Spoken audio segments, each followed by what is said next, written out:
Hello दोस्तों, कैसे हैं सर। मेरा नाम है हिमांशु और मैं स्वागत करता हूं आप सबका आपके अपने चैनल कॉमिक वर्ल्ड पर। तो चलिए दोस्तों, शुरू करते हैं राज कॉमिक्स में बाकेलाल सीरीज की अगली कॉमिक्स, बाकेलाल और दिल का चोर। बाकेलाल, न जाने क्यों आज मेरा दिल कह रहा है कि हम विशालगढ़ के बहुत निकट हैं। जी हाँ महाराज, अगर रास्ते में कोई ऋषि मुनि ना मिला तो। और तभी आ टाक आ उफ बाकेलाल, ये क्या बला है। मैं बला नहीं, दिल हूँ। दिल? परलोक ग्रह की राजकुमारी का दिल। परलोक ग्रह की राजकुमारी? हाँ, परलोक ग्रह की राजकुमारी दिलकश बहुत सुंदर है। राजकुमारी दिलकश को एक ऋषि ने वरदान दिया था कि पुत्री, तुमने हमारा यहाँ यहाँ जो आदर सत्कार किया है उससे प्रसन्न होकर होकर हम तुम्हारे हृदय को कभी बूढ़ा न होने का वरदान देते हैं। क्योंकि अभी मेरी तपस्या को 20 वर्ष और लगने हैं, उसके बाद मैं ही आकर आकर करूंगा तुमसे शादी। मुझसे पहले अगर कोई तुमसे शादी करने की चेष्टा करेगा तो मैं तुम्हारे ब्याह में कोई ना कोई टांग अड़ा दूंगा। मगर जादूगर हड्डल की बुरी निगाहें ना जाने कब से लगी थी राजकुमारी पर। गिली गिली गोल गप्पा, आइस पाइस धप्पा। आहा, कितना प्यारा खरगोश पैदा किया है जादूगर तुमने अपने हाथ की सफाई से। इसे तो मैं अपने कक्ष में ले जाऊंगी। और तुम्हें एक दिन अपने कक्ष में ले जाएगा जादूगर हड्डल, वरना काट डालेगा। बुरी नजर वाले, तेरा मुंह काला जादूगर हड्डल। ये लो अपना इनाम, और अब यहाँ से फौरन फूट लो। और हाँ, मेरी बेटी पर बुरी नजर डाली तो तुम्हारी आंखों का मुरब्बा बनाकर महामंत्री को खिला दूंगा, समझे। और मैं खा भी लूंगा महाराज, क्योंकि इस नामुराद को मैं ही यहाँ लाया था। तुझे अपना ससुर न बनाया तो मेरा नाम हड्डल नहीं, राजा दृष्टिकूट। और जब काफी दिनों तक भी जादूगर की दाल नहीं गली और इधर तय हो गया राजकुमारी का ब्याह, तो काट डालूंगा वह गला जिसमें पड़ेगी राजकुमारी के हाथों वरमाला। अपनी जादुई तलवार से सबको काटता पीटता वह वहां पहुंचा जहां हो रहा था संगनी समारोह, सॉरी मंगनी समारोह। सबको काट डालूंगा ई आ। लेकिन धोखा उसके नसीब में लिखा था। ओह, तो मुझे धोखा देने के लिए यहाँ गुड्डे गुड़िया का ब्याह हो रहा है। इसका मतलब राजकुमारी की मंगनी कहीं और हो रही है।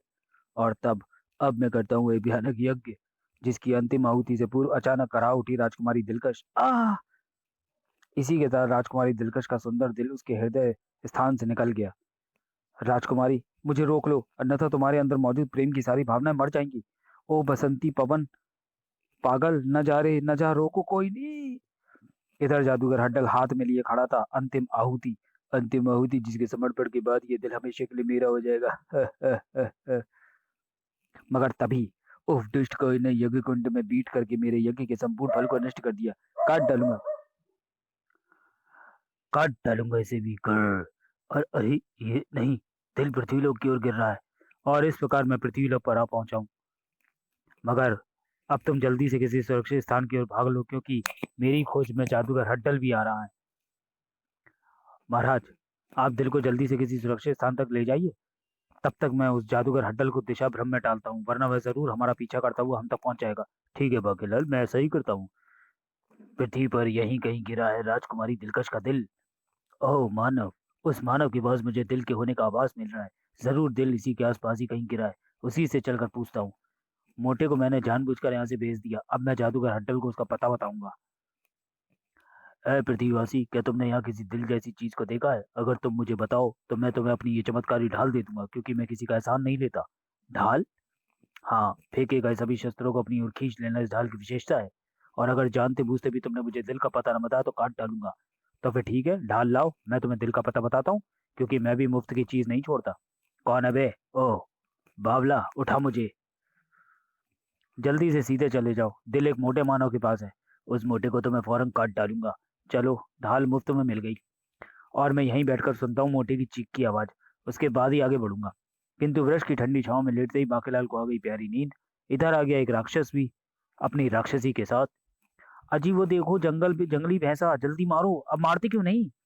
ओ, दो मुंह वाला जंगली भैंसा।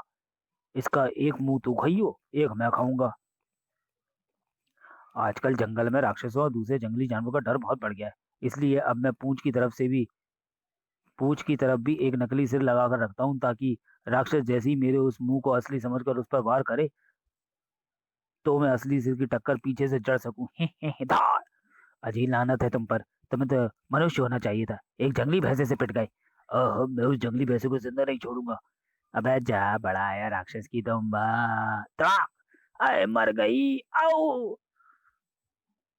राक्षस ने अपना शस्त्र भैंसे को मारने के लिए फेंका। साय! अरे बाप रे, इसका निशाना तो बड़ा सटीक है। और तभी, ओह, मेरी सुन ली भैंसा देव ने। ठाक! कौन है बे? ओह, शस्त्र चिपका। इधर होश खो बैठी थी राक्षसी। हाय, तुझे क्या हुआ मेरी मूंगफली? तू कहीं फिर से उठ तो नहीं जाएगी? बदला, बहुत भयानक बदला। अपनी मूंगफली की हत्या का बहुत भयानक बदला लूंगा मैं। अजी, मैंने कहा वो जंगली बदतमीज भैंसा चला गया या नहीं, जिसके डर से मैं मरने का नाटक कर रही थी? ओ पेड़ा कर, तो तू मरने का नाटक कर रही थी और मैं समझ रहा था कि तू मर गई और तेरा काजू तेरे वियोग में विलाप करने लगा। चलो कोई बात नहीं, अब तू असली में मरेगी तो मैं तुम्हारा विलाप नहीं करूंगा, और मेरा बदले का कार्यक्रम भी अब मैं स्थगित करता हूँ। मगर एक बात समझ में नहीं आई कि मेरा निशाना ठीक होते हुए गधा आखिर उधर कैसे मुड़ गई। ओह, वह रही गधा। अजी, आपका निशाना कभी ठीक लगा भी है कहीं? ये कैसे? ढाल? इस ढाल पर कैसे आ चुकी मेरी गधा? यो कैसे? ये क्या है? राक्षस ने इस बार गधा एक खरगोश का शिकार करने के लिए फेंकी, मगर अरे, ये गधा तो फिर ढाल से आ चुकी। कौन है बे? ओह, शस्त्रा चिपका। राक्षस ने उठा ली गधा भी। इसका मतलब हुआ कि ये ढाल आसपास हो तो शस्त्र दुश्मन या शिकार को लगने की जगह इससे आ चिपकते हैं। ये तो बड़ी चमत्कारी ढाल है जी। कौन है बे? ओह राक्षस, ले चल मुझे घुमा ला। मगर ये हमारे किस काम की? ये हमारे पास रही तो फिर हम शिकार कैसे करेंगे? अजी, तुम भी बस मोटी बुद्धि के उल्लू हो। इस ढाल को लेकर हम करेंगे यहाँ के राजा पर हमला, और जब सैनिक हम पर शस्त्र बरसाएंगे तो सारे ढाल से चिपक जाएंगे, और फिर हम उन सबको अपना गुलाम बनाकर जब जी जाएगा तब उनका भक्षण करेंगे। ओ हाँ, तू तो बड़ी अकलमंद निकली, मैं तो तुझे स्त्री समझता था। और जब खुली बांकेलाल की आंख तो अरे, मैं तो मोटे की चीख की प्रतीक्षा करता करता सो गया था। मगर चीख गूंजी क्यों नहीं? जरूर मेरे सोने के बाद गूंजी होगी। मगर मुझे किसी ने उठाया क्यों नहीं? पर उठाता कौन? कुछ देर बाद, और अरे, वह ढाल कहाँ गई? ओ, कहीं उसे जादूगर हड्डली तो उठाकर नहीं ले गया? जरूर ऐसा ही हुआ होगा। और अब मैं चलता हूँ मोटे की लाश के दर्शन करने, जो कि यहीं कहीं पड़ी सड़ रही होगी। कोई खा रहे होंगे नोच नोच के। ओहो, जंगल में गीदड़ भी होते हैं। चंदन नगर, जहाँ भोले भाले व स्वभाव से छुई मुई से भी ज्यादा शर्मीले लोग रहते हैं। उस शाम चंदन नगर में गूंजा वह मधुर संगीत।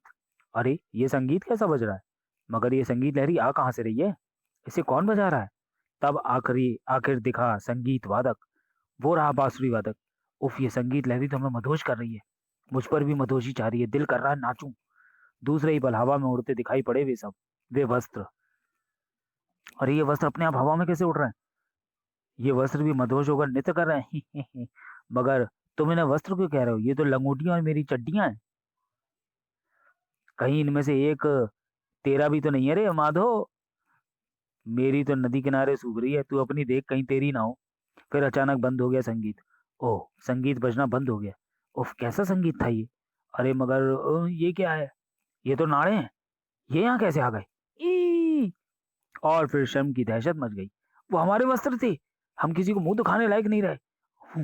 वो विचित्र चोर हमारी लंगोटी चराने आया था। उसके बाद तो हर शाम बजने लगा वह संगीत। मगर हालत यहाँ तक आ पहुंची कि संगीत का स्वर सुनते ही नगरवासियों में दहशत मच जाती। चोर! संगीत भागो! चड्डियां बचाओ, लंगोटियां बचाओ! राजा चंदन सिंह, दोहाई है महाराज, चौथे महीने भी आज हमें तनख्वाह नहीं मिली। जब से राजकुमारी की शादी की है और दहेज दिया है तब से राज खजाना खाली है। तनख्वाह कहाँ से दूं? प्यारे सैनिकों, क्या तुम्हारा राजा राजकार्य की तनख्वाह लेता है? जी नहीं महाराज, किंतु किंतु जब तुम्हारा राजा तनख्वाह नहीं लेता तो तुम्हें तनख्वाह लेते हुए शर्म आनी चाहिए कि नहीं? तभी तो हाय महाराज, हमारी इज्जत आपके हाथ में है। क्या मतलब? नागरिकों ने कह सुनाई उस चोर बांसुरी वादक की दास्तान, जिसे सुनने के बाद पूरे राज दरबार में सन्नाटा छा गया। फिर ये तो बहुत गंभीर मामला है महाराज। अगर किसी दिन वो बांसुरी वादक टहलता हुआ महल की ओर ही आ निकला तो? अगर ऐसा हो गया तो हमारी कड़की की पोल भरे राज दरबार में खुल जाएगी, क्योंकि पैसे बचाने के लिए आजकल मैं फटी हुई चड्डी को सी सी कर पहन लेता हूँ। घबराकर चंदन सिंह ने आदेश दिया, सेनापति अंगार सिंह, वह बांसुरी वादक चोर जल्दी से जल्दी पकड़ा जाना चाहिए। मैं अभी अपने सैनिकों के नाड़े कस के तैयार होने का आदेश देता हूँ महाराज। फिर नागरिकों से मिली जानकारी के मुताबिक सेनापति अंगार सिंह ने अपनी योजना बनाई। अच्छा, तो बांसुरी वादक अपना काम खत्म करके इसी जंगल में जाकर गायब हो जाता है। और फिर जब शाम को वातावरण संगीत में हुआ था, टी नागरिकों ने बांसुरी वादक को जंगल में जाते देखा। लेकिन आज जंगल में उस चोर के लिए खतरा था। वह रहा चोर, बांसुरी वादक, पकड़ो उसे। ओह, सूर्यास्त के बाद मैं अपनी बांसुरी का प्रयोग नहीं कर सकता, इसलिए भाग निकलने में ही भलाई है। अरे कमबख्तो, ठीक निशाना लगाओ। ठीक निशाना लगाने के लिए तनख्वाह देनी पड़ती है सेनापति जी। उसी समय, उफ, मोटे मुच्छड़ की लाश का भी पता नहीं चला। चलो, मांस तो पशु पक्षी खा गए होंगे, कम से कम हड्डी ही मिल जाती। और तभी धाड़, आह, आह, टाक, आह! और जब सैनिक वहां पहुंचे तो आह! ये रहा, लगता है ठोकर खाकर ये यहाँ गिर पड़ा। इसकी चोटी खींचते हुए ले चलो इसे महाराज के पास। खींचो। खींच नहीं रहा सेनापति जी। हराम खोरो, एक तिनके से आदमी नहीं खींच रहा, तुमसे खाना नहीं खाया क्या? 4 माह से प्याज खा खा कर गुजार रहे हैं सेनापति जी। प्याज के बल से हमने हथियार थाम रखे हैं, वही क्या कम है? ठीक है, मैं ही खींचता हूँ इसे। चोर बांसुरी वादक के पकड़े जाने के समाचार से राजा चंदन सिंह को अपार प्रसन्नता हुई। चलो, इज्जत बच गई। इस चोर को फौरन लंगोटियों व चड्डियों के बने फंदे से नगर के चौराहे पर फांसी दे दो। फंदे में डाल दी गई बाकेलाल की गर्दन और तभी आह, मैं कहाँ हूँ? लंगोटी चोर, चलो अच्छा हुआ जो तुम्हें मरने से पहले होश आ गया। आह, मेरी चोटी में भयानक दर्द क्यों हो रहा है? और जब सेनापति ने उसे बताई सारी दास्तान, तो सारी दास्तान समझते बांकीलाल को देर ना लगी। ओह, इसका मतलब वह था लंगोटी चोर, जिसने अपनी जान बचाने के लिए मेरे मुंह पर कपड़ा बांध दिया। और अब ये सब अपनी इज्जत बचाने के लिए मुझे फांसी दे रहे हैं। हे भोले शंकर, ये तूने मुझे कहाँ फंसा दिया? जल्लाद, फंदा खींच दो। और तभी पुनः बजने लगी संगीत लहरी। अरे, चोर संगीत तो फिर बजने लगा। भागो भागो, मैं तो पैनी से चड्डी रखी है, सबसे पहले मैं भागूं। ठाड़, और जब सेनापति अंगार भी वहां से दुड़की हो लिया। जल्दी भागो वरना मारे जाओगे। पहले फंसाया, अब निकाल रहा है फंदे से मुझे। पर फिलहाल तो भागना चाहिए। और फिर सुरक्षित स्थान पर पहुंचने के बाद, मेरा नाम बेचारे लाल है, लेकिन लोग मुझे चड्डी लाल कहते थे, क्योंकि निर्धनता के कारण मेरे पास केवल वही एक वस्त्र था। ओ बेचारा। कभी मुझे स्नान का कभी मुझे स्नान का बहुत शौक था, मगर एक दिन मैं जिस झील में कूदा, वाह, आनंद आ गया, छपा। उस झील में एक मगरमच्छ था। मगरमच्छ, भागो, मेरा मतलब किनारे की तरफ तैरो। लेकिन मगरमच्छ मुझसे अच्छा तैराक निकला और मुझसे आगे निकल गया। और जब उसे शिकार की सुध हुई तो वो तैर कर मेरे निकट आ पहुंचा। अचानक ही उसके दांतों में फंस गई मेरी चड्डी। मुझे इस समय चड्डी की परवाह नहीं करनी चाहिए, वरना ये मगरमच्छ मुझे जिंदा नहीं छोड़ेगा। मैं सबसे पहले अपने शिकार की चड्डी पर ही हाथ साफ करता हूँ, ताकि वह शर्म के मारे पानी से बाहर ना निकले और मेरा शिकार बन जाए, मगर मैं भी शर्म के मारे अपनी आंखें बंद रखता हूँ। मगर मुझसे पीछा छुड़ाकर किसी तरह मैं बाहर निकल आया और वस्त्रों की वैकल्पिक व्यवस्था पर नगर पहुंचा, तो नगर वासियों ने मेरा खूब मजाक उड़ाया और मेरे मांगने पर मुझे एक चड्डी तक नहीं दी। राजा ने भी चड्डी देने से इनकार कर दिया। अगर तुम्हारे पास पहनने के लिए वस्त्र नहीं तो फिर तुम जंगल में जाकर रहो, यह हमारा आदेश है। मेरे पास खुद खुद नहीं है, मैं तुम्हें कहाँ से दूं? मैंने तभी निश्चय कर लिया कि अपने इस अपमान का मैं बदला लूंगा। जंगल में उस दिन अचानक, आह सुनो राहगीर, मुझे जंगली चूहों ने काट लिया है और तुम्हारी कमर पर बंधी ये औषधि पत्तियां मेरी जीवन बचा सकती हैं। मेरी इज्जत तो पहले ही लुट चुकी थी, इसलिए जान बचाने के लिए मैंने वह पत्ते भी उसे दे दिए। तब अपना जीवन बच जाने की प्रसन्नता में ऋषि ने मुझे दी वह बांसुरी। यह बांसुरी तुम जब भी बजाओगे तो तुम्हारी पसंद के वस्त्र उड़ उड़कर तुम्हारे पास पहुंचने लगेंगे। किंतु ध्यान रहे, जब तुम ये कहानी किसी को सुनाओगे तो न केवल यह बांसुरी ही गायब हो जाएगी, बल्कि तुम्हारी भी मृत्यु हो जाएगी। अब मैं लूंगा भयानक बदला। मगर आज जब मैंने अपने कारण तुम्हें फांसी पर चढ़ते देखा तो मुझे अपने आप से नफरत हो गई। अब मेरा इस जीवन से दिल उब चुका है, इसलिए मैंने तुम्हें अपनी कहानी सुना दी। और इसके हाथ से बांसुरी गायब हो गई और ये भी लुढ़क रहा है। चलो, अच्छा हुआ जो इसने खुद ही अपना अपराध कबूल कर लिया, वरना बदला तो मैं भी इससे जरूर लेता। बदला। ओ याद आया, सरेआम मेरी चोटी खींची गई, मुझे चोर घोषित किया गया, फांसी की सजा दी गई। यानी कुल मिलाकर बांकीलाल का इतना अपमान जीवन में कभी नहीं हुआ। अब तो मुझे चंदन नगर के राजा से भयानक बदला लेना ही होगा। लेकिन ये क्या, ये जंगल की बर्बादी किसने की? मैंने। तुम? मैं तुम्हारी ही खोज में था, क्योंकि तुमने मुझसे मेरी चमत्कारी ढाल भी ले ली और मुझे तिल का पता भी ठीक नहीं बताया। इसी क्रोध में मैंने जंगल को काट डाला। अब कुछ ना कुछ तो मैं काटता ही। खुंदक में धोखेबाज, अच्छा सिला दिया तूने मेरे विश्वास का। आओ। और अब मैं तेरी गर्दन एक झटके में काट डालूंगा, झूठे इंसान। इसे मोटा मिला क्यों नहीं? वो तो आसानी से कहीं छिपने की भी चीज नहीं है। काश वो बेचारे लाल मरते मरते जादुई बांसुरी मुझे दे जाता, तो मैं उसे बचाकर इसे झाड़ियों के पीछे भागने पर मजबूर कर देता। ठहरो, मैं धोखेबाज नहीं हूँ, दिल मुच्छड़ के पास ही है। आए, जब तो तुमने कहा था कि दिल मोटे के पास है, अब कह रहे हो मुच्छड़ के पास है। ठहर जा, अभी काटता हूँ तुझे मूली की तरह। नहीं, ठहरो, मुझे एक बात सोचने दो। इसी क्षण बाकीलाल के दिमाग को लगा एक तीव्र झटका। ओह, क्यों ना मैं इसे चंदनगढ़ के राजा के पास भेज दूं। फिर जब इसे दिल वहां भी नहीं मिलेगा, तो ये अपने काटने की आदत के कारण वहां सब कुछ काट डालेगा। मन ही मन प्रसन्न होता हुआ बाकीलाल बोला, अगर मोटा तुम्हें रास्ते में नहीं मिला तो वो जरूर चंदन नगर के महल में पहुंच गया होगा।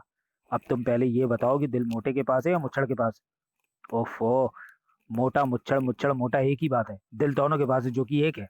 ओह, ये बात। लेकिन अगर दिल मुझे चंदन नगर के महल में भी ना मिला तो मैं वहां सबकी काट डालूंगा। फिर तुम्हें भी नहीं छोड़ूंगा।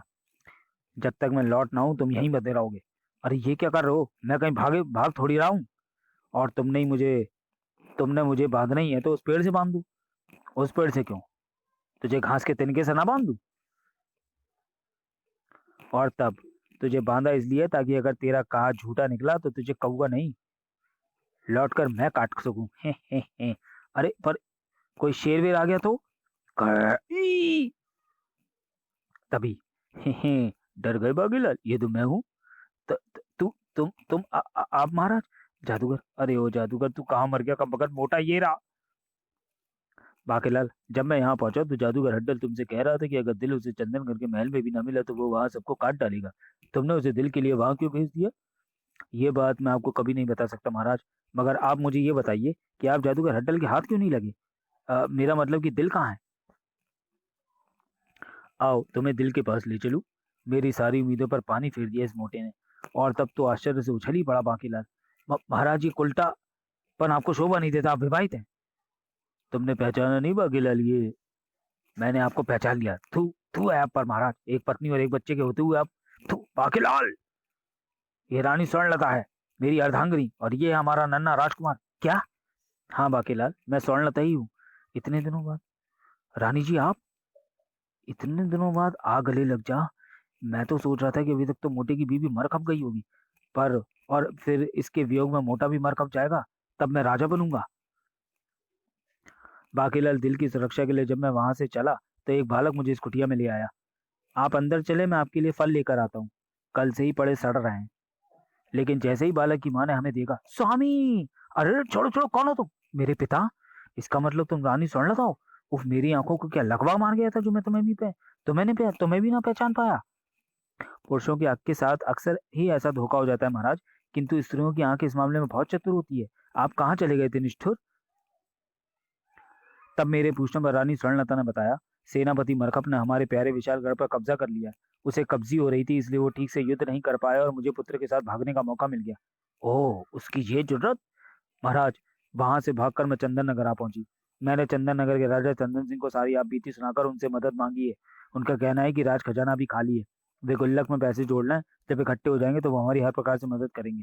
तब तक के लिए उन्होंने मुझे इस बगीचे में रहने की इजाजत दे दी है, क्योंकि इस बगीचे की फलों की फसल को यहाँ के बंदर नुकसान पहुंचाते हैं। चंदन सिंह का कहना है कि यहाँ रहूंगी तो बंदर बगीचे में प्रवेश नहीं करेंगे और फलों की आमदनी से उनकी गुल्लक भी भरेगी। मगर शुक्र है महारानी जी कि आप की किसी मदारी की नजर आप पर नहीं पड़ी, मेरा मतलब बंदरों पर नहीं पड़ी, वरना वे बेकार ही आकर न चाहते। और बाकीलाल, तुमने जादूगर हड्डल को चंदन नगर ही भेज दिया। अगर महाराज को कुछ हो गया तो फिर हमारी मदद कौन करेगा? तभी दिल उछलकर विक्रम सिंह की जेब से बाहर आ गया। जादूगर हड्डल के पांव से अगर उसके जूते उतार दिए जाए तो वह इतना शक्तिहीन हो जाएगा कि मक्खी के काटने से भी उसकी मृत्यु हो सकती है।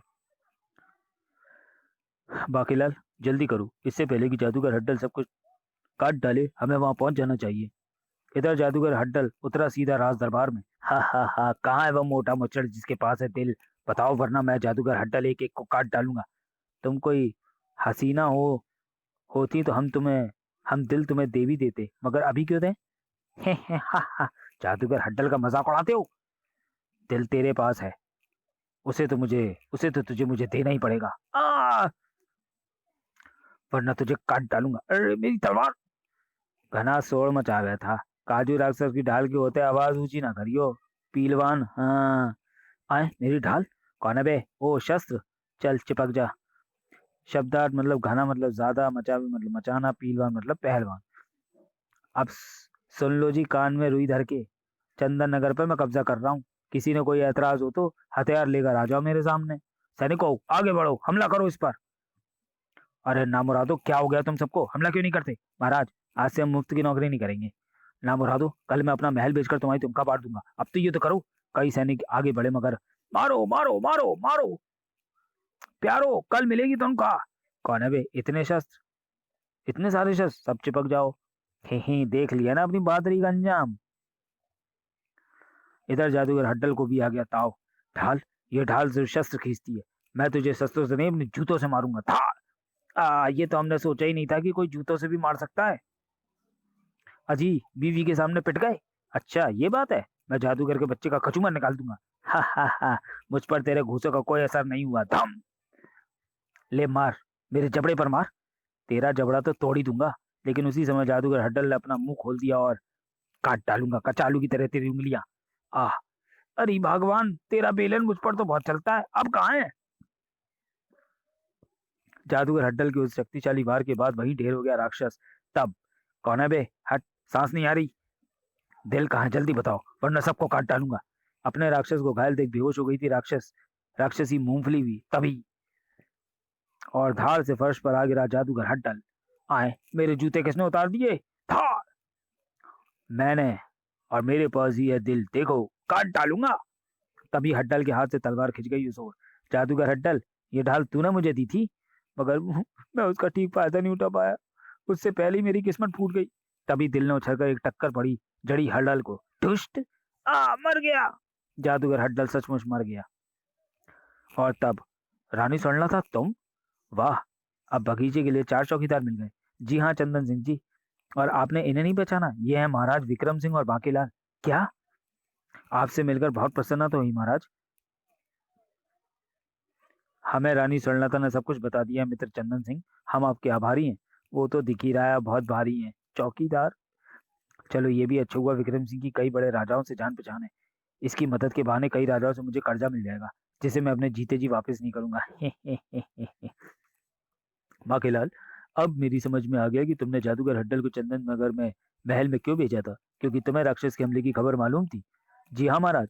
अब क्या करता? उन दोनों मुसीबतों से छुटकारा पाने का यही रास्ता मुझे सूझा कि दोनों शक्तियों को आपस में ही भिड़ा दिया जाए। और तब, बागीलाल, हमारा प्यारा विशालगढ़ संकट में है। अब हमें कमर कसकर उसे संकट से बाहर निकालने की तैयार हो जाना चाहिए। जरूर महाराज, संकट तो मेरे सिंहासन पर भी मंडरा है ना, अब तो मुझे आप ही मदद करनी पड़ेगी। तब दिल ने भी ली उनसे विदा। अच्छा मित्रों, अब मैं भी चलता हूँ, मेरे बिना राजकुमारी बहुत उदास होगी। आखिर दिल का मामला है समाप्त। तो चलिए दोस्तों, वीडियो को यहीं समाप्त करते हैं और मिलते हैं बांकेलाल सीरीज की अगली कॉमिक्स बांकेलाल विशालगढ़ में। तब तक के लिए धन्यवाद।